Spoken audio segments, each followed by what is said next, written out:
Hello guys, welcome और welcome back to Logri. I hope all of you are doing great. आज हम discuss करने वाले हैं how to decide if you should take a drop. Now this is 3 years law edition. ठीक है, अगर आपको ऐसा ही सेम वीडियो 5 year का चाहिए तो आप मुझे बता सकते हैं 3 years लॉ कोर्स के अंदर ड्रॉप लेना चाहिए या नहीं। इससे पहले मैंने एक वीडियो किया था जिसके अंदर मैंने कहा था कि हाउ टू डिसाइड कि कौन सा लॉ स्कूल आपके लिए बेस्ट है। ठीक है ना, आप कैसे डिसाइड करना है, क्या क्वेश्चंस हैं, कौन से लॉ स्कूल हैं जहाँ पर प्लेसमेंट्स है, जिनको हमने गुड लॉ स्कूल्स बोला कि वहाँ पर प्लेसमेंट है, बाकी सब कुछ भी कर सकते हैं। ठीक है ना, तो अगर वो वीडियो आपने नहीं देखी है तो इस वीडियो के एंड में उसका लिंक होगा, वहाँ पर जाकर आप देख सकते हैं। But that video is really good. उसके अंदर आपको बहुत चीज़ें क्लियर हो जाएंगी कि मुझे क्या करना चाहिए। You will get an idea. And obviously अगर आइडिया नहीं मिल रहा आप कॉमेंट सेक्शन में मेरे से पूछ सकते हैं, या फिर आप इंस्टाग्राम पे @IamLogri के पे भी इंस्टाग्राम पे मेरे से डिस्कस कर सकते हैं, या फिर 1-on-1 सेशन भी बुक कर सकते हैं जो कि पेड है, बट इंस्टाग्राम पे फ्री पर बात कर सकते हैं। राइट। अब यहाँ पे मैंने वन ऑफ द ऑप्शन उस वीडियो में दिया था, अगर आपको याद हो, कि आप ड्रॉप ले सकते हो। तो बहुत बच्चों का मैसेज आया कि ठीक है, अब आप हमें ये बताओ कि क्या हम ड्रॉप लेने के लायक हैं। If your drop will get a seat, आपको एक सीट मिल जाएगी इसके थ्रू। क्या पक्का है कि अगर हम ड्रॉप लेंगे तो हमें सीट मिल जाएगी? Are you made for it? क्या आप बने हो ड्रॉप के लिए? Can you do it or not? ये कैसे डिसाइड किया जाए कि मेरे लिए ड्रॉप बना है या नहीं, मुझे ड्रॉप लेना चाहिए या नहीं? Which is a great question. I am impressed कि आपने ये क्वेश्चन सोचा, and we are going to discuss about it. First of all, it is very important that you analyze your previous attempt. Now, when I say 3 years law, तो मैं यहाँ पर सबसे पहले जो important exams हैं वो दिमाग में रख रही हूँ, जैसे CUT PG जो कि दिल्ली यूनिवर्सिटी BHU का एग्जाम है। ठीक है, फिर मैं अपने दिमाग में रख रही हूँ MHCET 3 years जो GLC मुंबई ILS पुणे का एग्जाम है। ठीक है, फिर मैं अपने दिमाग में लेकर आ रही हूँ NL SAT जो NLS IU का एग्जाम है, और SLS पुणे।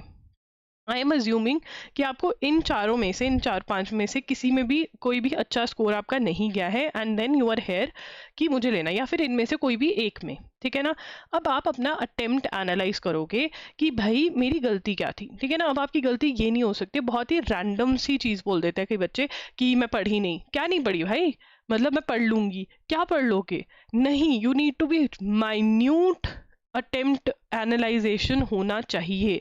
अगर आपसे खुद से नहीं हो रहा है तो आई वुड रेकमेंड, मैं नॉर्मली रेकमेंड नहीं करती हूँ इतना ज़्यादा, बट यहाँ पर आई वुड रेकमेंड कि आप 1-on-1 सेशन बुक करें, फिर पेड सेशन ले मेरे से और बताएं कि हमने ये किया वो किया। मैं बताऊंगी आपको कि ये गलती थी। अगर खुद से ढूंढ पा रहे हो बहुत बढ़िया बात है, बट प्लीज़ ऐसे फिजूल की बातें मत करना कि मैंने पढ़ाई नहीं करी तो इसलिए नहीं हुआ। भाई क्या पढ़ोगे? प्लान ऑफ एक्शन होना चाहिए। When I say that you analyse your previous attempt, by the end of it you should have a plan of action कि ये मेरे वीक टॉपिक्स थे, मैं इनके ऊपर ऐसे काम करूंगी या करूंगा। अगर आप ये कर पा रहे हो तभी ड्रॉप लो, ऐसे पढ़ने से नहीं होने वाला है। ठीक है ना, अब इट कैन बी जैसे CUT PG दिया आपने, आपने मैथ्स नहीं पढ़ा था। ठीक है ना, आपने करंट अफेयर्स नहीं कवर किया और एग्जाम में करंट अफेयर्स ज़्यादा आया। When we talk about CUT PG, differentiating section जो MHCT में रहता है वो हमेशा करंट अफेयर्स रहेगा। GLC Pune ILS, GLC Mumbai ILS Pune चाहिए। NL SAT में भी करंट अफेयर्स है, SLS में भी। आपने करंट अफेयर्स नहीं फॉलो किया, क्या आप रेडी हो उस चीज़ के लिए? ये एक अनदर क्वेश्चन है, we are going to discuss. CUT PG के लिए आपने मैथ्स नहीं किया और मैथ्स भर भर के आ गया। ठीक है, या कोई और सब्जेक्ट नहीं किया, आपने कंप्यूटर्स नहीं पढ़ा था। CUT PG के लिए कंप्यूटर्स में से 8 क्वेश्चन आ गए। ठीक है ना, वहाँ से आपका काम खराब हो गया। ठीक है, या कोई और सब्जेक्ट आपने कवर नहीं किया। Do you know about the subject? सबसे पहले सब्जेक्ट्स का पता होना चाहिए, ये सब्जेक्ट में, फिर उसके अंदर आगे सब टॉपिक कौन सा नहीं करा। ठीक है ना, कि अगर मैंने मैथ्स नहीं किया तो सारा मैथ्स नहीं किया कि अब मैंने ये वाले टॉपिक्स छोड़ दिए। ठीक है, मेरी क्या गलती थी? मैंने ये बुक जो थी वो मेरी सही नहीं थी। ठीक है ना, of not aware of correct syllabus. बहुत लोगों को करेक्ट सिलेबस ही नहीं पता होता है। ठीक है ना, वो रैंडमली वीडियोस देखते रहते हैं, अच्छा ये इस पे भी लिखा हुआ है तो ये देख लो देख लो देख लो, रैंडमली अपना सिलेबस कवर करने का सोचते हैं, जो कि नहीं होता है। ठीक है ना, सिलेबस नहीं पता था, no self study, only coaching, सिर्फ कोचिंग जाते रहे, सेल्फ स्टडी करी नहीं। ठीक है, तो अब सोच, ऐसे बच्चे क्या सोचते हैं कि अब कोचिंग ज्वाइन कर ले, मतलब अब मैं कई जिन्होंने कोचिंग नहीं ज्वाइन करी होती वो क्या सोचते हैं कि अब कोचिंग कर लूंगा ना तब हो जाएगा। ऐसा नहीं होता है। सेल्फ स्टडी बहुत मैंडेटरी है। अगर आप चीज़ें खुद नहीं पढ़ोगे तो नहीं होगा। आपने रॉन्ग बुक्स फॉलो करी, आपने MCQ प्रैक्टिस नहीं करी, आपने सिर्फ थ्योरी पढ़ी, या फिर आपने सिर्फ थ्योरी पढ़ी, सिर्फ MCQ सॉल्व करके। आपको प्रैक्टिस भी करना है, आपको कॉन्सेप्ट क्लैरिटी के लिए थ्योरी भी करना है, तो थ्योरी और एमसीक्यूज का मिक्सचर होगा, और फुल लेंथ मॉक टेस्ट आप सॉल्व करोगे तब होगा। बहुत बच्चे हैं वो मॉक टेस्ट नहीं सॉल्व करके जाते, उनको डर ही लगता रहता है, नो मॉक टेस्ट सॉल्विंग। आपने सबसे पहला टेस्ट जो दिया वो पेपर में जाके दिया और वहां पर पता चला कि ऐसे नहीं है। आपने यूट्यूब पे सिर्फ फ्री क्लासेस फॉलो करी और सोचा हो जाएगा, नहीं, आपको बुक्स बाय करनी पड़ेंगी, ठीक है। फ्री क्लासेस से प्रॉब्लम नहीं, बुक्स बाय करनी पड़ेंगी। उसके बाद सम मिस हैपनिंग, आपके घर पे कुछ मिस हैप हो गई इसलिए आप पढ़ नहीं पाई, ये एक अलग रीजन है, ठीक है। तो आपको प्रॉब्लम एरिया पता होना चाहिए, गलत बुक, गलत टॉपिक्स सही थे, गलत जगह से पढ़ लिए। You need to know the reasons, at least 5 solid reasons आप कमेंट में भी लिख कर जा सकते हो और मेरे साथ डिस्कस भी कर सकते हो। उसके बाद are you ready to improve, क्या आप रेडी हो? आपको क्या लगता है, बच्चों को पता है क्या लगता है कि हम कंप्लीट सिलेबस दोबारा कर लेंगे हमारा क्लियर हो जाएगा? नहीं होगा। आपको अपने वीक टॉपिक्स निकालने पड़ेंगे, उनको स्ट्रॉन्ग करना पड़ेगा। बच्चे क्या करते हैं, जो इजी लगता है उनको वो कर जाते हैं, जो डिफिकल्ट होता है वो छोड़ जाते हैं। ऐसे पेपर नहीं क्लियर होगा।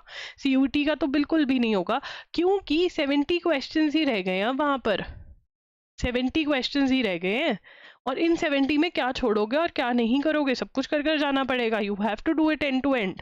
करंट अफेयर्स हैं, बच्चे क्या करेंगे, एजुकेरी की क्लास जहाँ पर मैं हर रोज द हिंदू का एनालिसिस करवाती हूँ, 2 दिन अटेंड करेंगे, 1 जून को अटेंड करेंगे, उसके बाद 2 जून को पता नहीं कहाँ भाग जाते हैं, क्योंकि मेहनत करनी पड़ रही है और वो नहीं होती है। पेपर क्लियर इसलिए नहीं होता है क्योंकि राइट डायरेक्शन में मेहनत करने में बहुत दिक्कत होती है।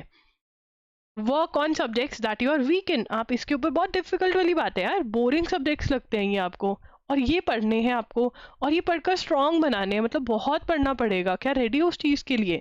आपको एक पूरा साल और पढ़ाई करना पड़ेगा रिगरस, क्या रेडी हो उसके लिए? ठीक है। आप कई बच्चों को लगता है कोचिंग जो ज्वाइन कर लूंगा वो करवा देंगे, नहीं, सेल्फ स्टडी तो करनी पड़ेगी। वहाँ पे वो कोई जूस नहीं मिलाएंगे आपको कि लो बेटा ये जूस पी लो, इससे MHCT हो जाएगा, ये वाला पी लो, इससे CUT भी हो जाएगा, इससे NLSIO बैंगलोर मिल जाएगा, नहीं। और हाँ, यहाँ पर NLU O भी नहीं मिल रहा है, NLU उड़ीसा भी नहीं मिल रहा है, तो आप ऑब्वियसली ये वीडियो देख रहे हो कि चलो ड्रॉप का सोच लेते हैं। आर यू हार्ड वर्किंग, क्या आप जो ठान लेते हो वो कर कर दिखाते हो? अगर आप ये वाले बच्चे हो तब ड्रॉप लेना, नहीं तो नहीं।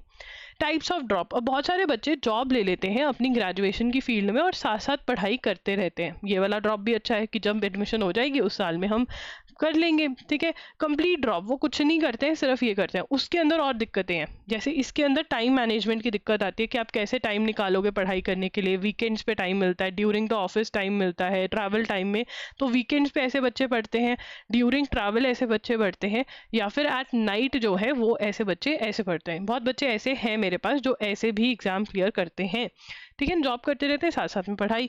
कंप्लीट ड्रॉप में आप अपना क्या करते हो, आप फुल ड्रॉप लेते हो, आप कुछ भी नहीं कर रहे हो, सिर्फ और कुछ और नहीं, ठीक है, सिर्फ और सिर्फ एग्जाम की तैयारी। तो ये वाला ड्रॉप किसको लेना चाहिए? अगर आप रूटीन फॉलो कर सकते हो, उठकर नहा धोकर अपने टारगेट्स, आपको पता है कि ये आज के मेरे डेली टारगेट्स बना सकते हो, खुद सेट कर सकते हो और उनको अचीव कर सकते हो। अगर आप बहुत ही लेथार्जिक हो, आपसे कुछ टाइम टेबल वगैरह नहीं होता है, देन ये वाला टाइप का ड्रॉप थोड़ा डिफिकल्ट रहेगा, थोड़ा क्या, बहुत ही। आप मोटिवेटेड नहीं रह पाते हो, आपकी मोटिवेशन हर रोज ही नीचे चले जाती है, आप बहुत इजीली गिव अप कर जाते हो। ड्रॉप आपके लिए नहीं है। You have to stay motivated, आपको अपने आप को बोलना पड़ेगा कि मुझे करना है, और करने के लिए आपको एक्शन लेना पड़ेगा, और एक्शन लेना बहुत डिफिकल्ट है। जब ये बोरिंग सब्जेक्ट्स पढ़ने पड़ेंगे ना, तब बहुत डिफिकल्ट है। ये बोरिंग सब्जेक्ट्स पढ़ना डिफिकल्ट है, सिर्फ पढ़ने से नहीं होगा। जिसको जो सब्जेक्ट पढ़ना अच्छा लगता है वो पढ़ी जाओगे, उससे नहीं होने वाला है। So drop is not an easy choice, but yes, if you take a drop, if you really work hard for another 8 to 9 months, I can guarantee you कि आपको इनमें से कोई ना कोई एक कॉलेज मिल जाएगा, एंड आपकी प्लेसमेंट्स जो है वो आपके लिए कंपनी में जॉब लगना इजी हो जाएगा। या फिर आप कोई भी कोई भी ऑप्शंस के लिए जा सकते हो। आपको कोर्ट में प्रैक्टिस करना है, आपको लॉ फर्म ज्वाइन करना है, आपको जुडिशरी के लिए जाना है, तो ड्रॉप का डिसीजन एक बहुत बहुत बड़ा ड्रॉप का डिसीजन होता है, ठीक है ना। इसके लिए आई वुड सजेस्ट कि आप क्या कर सकते हैं, आप कमेंट्स में मेरे से पूछ सकते हैं कि हमारा ये प्रॉब्लम है, हम ऐसे करें या नहीं करें, या कमेंट्स में 5 रीजन रीजंस लिख कर जाओ और उसके एक्शन प्लान लिख कर जाओ कि मैं कैसे क्या करूँगा, ठीक है ना। आप मेरे साथ इंस्टा पे भी कनेक्ट हो सकते हो @IamLogri, this is completely for free, ठीक है। बट अगर आप 1-on-1 सेशन लेना चाहते हो, आप देखना चाहते हो कि अच्छा दीदी से पूछते हैं कि मुझे ड्रॉप लेना चाहिए या नहीं, या फिर मेरी ये प्रॉब्लम्स हैं, डू यू थिंक, तो अगर आप मेरे साथ डिस्कस करना चाहते हैं 1-on-1 सेशन ले सकते हैं जो कि पेड होता है, जिसका लिंक आपको डिस्क्रिप्शन बॉक्स में मिल जाएगा, ठीक है ना। So guys that's it. And अगर आप ड्रॉप ले रहे हो, अगर आपने ड्रॉप ले लिया है और आपको स्टडी रूटीन चाहिए, कौन से वाला ड्रॉप ले रहे हो, विद जॉब वाला ड्रॉप ले रहे हो या फिर आप पूरा कुछ और नहीं सिर्फ पढ़ाई, तो वो आप मुझे स्टडी रूटीन के लिए कमेंट कर सकते हो, मैं आपके लिए स्टडी रूटीन ले आऊंगी, right. That's it, Logri signing off. I will see you super soon, bye and take care.